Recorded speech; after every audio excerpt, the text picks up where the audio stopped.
थोडंसं थांबा. आमचे सहकारी प्रतिनिधी विजय चिडे एक ताजा तपशील आपल्यापर्यंत घेऊन येत आहेत. पटकन तो ऐकू, त्यातूनही नवे मुद्दे आपल्याला मिळणार आहेत. पटकन विजय चिडेंपर्यंत पोहोचतोय.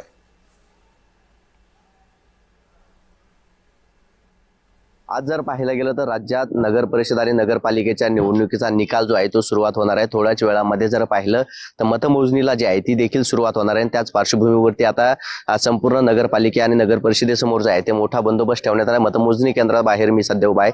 या ठिकाणी जर पाहिलं गेलं तर पैठण नगर परिषदेच्या मतमोजणी केंद्राबाहेर आहे. या ठिकाणी जर पाहिलं गेलं तर संपूर्ण मोठा बंदोबस्त जो आहे तो या ठिकाणी पोलिसांनी ठेवलेला आहे.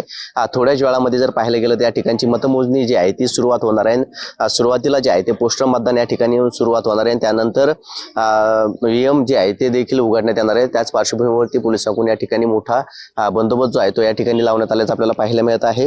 या ठिकाणी जर पाहायला गेले तर चुरशीची मतमोजणी जी आहे ती देखील होणार आहे. कारण नुकतंच या ठिकाणचं मतदान जे आहे ते काल देखील या ठिकाणी पार पडलं होतं. त्याच पार्श्वभूमीवरती आता या ठिकाणी व्यवस्था जी आहे ती करण्यात आल्याची पाहायला मिळते. कारण पैठण नगर परिषदेमध्ये आता खासदार संदीपान भुमरे, आमदार विलास भुमरे यांची प्रतिष्ठा जी आहे ती पणाला लागल्याची पाहायला मिळाली होती. तर एकीकडे ठाकरे गटाचे नेते दत्ता गोरडे यांची देखील प्रतिष्ठा पणाला लागली. या ठिकाणी जर पाहायला गेले तर तिहेरी लढत जी आहे ती देखील झाल्याची पाहायला मिळते. कारण भाजप शिवसेना दोन्ही शिवसेना ज्या आहेत त्या या ठिकाणी लढलेल्या पाहायला मिळतात. महायुतीमध्येच लढत जी आहे ती यामध्ये झालेली आहे.